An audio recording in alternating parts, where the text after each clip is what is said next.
thought it was a good fight. I don't think it was as close as everyone wanted it to be.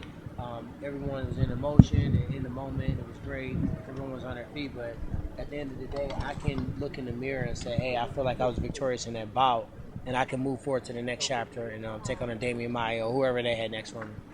How do you approach the rematch? I mean, knowing that it does seem like you won the fight the first time around. I know, the draw was what was issued, but I mean, can you rely on the strategy, the tactics that you had the first time around? Do you feel like you have to switch it up and surprise them a little bit? Yeah, some of the tactics that I used in the fight weren't really a part of the game plan. So we probably, when I say we, I hate when fighters do that. We always say we.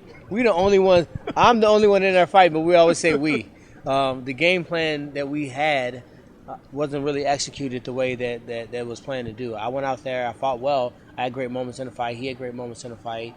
There's things that I planned on doing that I didn't do. So I can now bring those things into the game plan, and I also get to continue and expound upon that performance. I get to train more with people in his world and learn it even better. So for him, it's easier for me to learn how to defend and neutralize his striking than it would be for him to learn how to offensively wrestle me or defend my takedowns. Yeah, I was going to actually ask you about that. Do you think it'll be easier, a little bit easier the second time around? Because I think one of the unique things about him is he does bring such a unique style and, an attack way, that sort of thing. I mean, is it easier now that you've seen it for 25 minutes? I mean, I wouldn't say easier. At the end of the day, I think you can always do better in the next fight. I think he's probably going to want to throw more kicks and feint more and utilize some more of his striking to be more aggressive.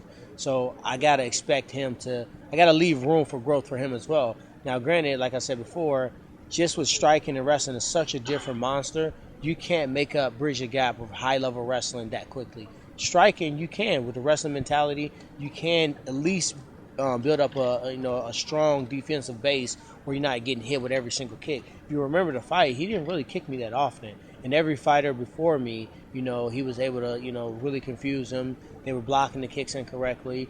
And it's not incorrect for Muay Thai, but it's incorrect for his style. Kicks that are wrapping around your neck and hitting you in the back of the head. So with that said, that's all in the back of my mind.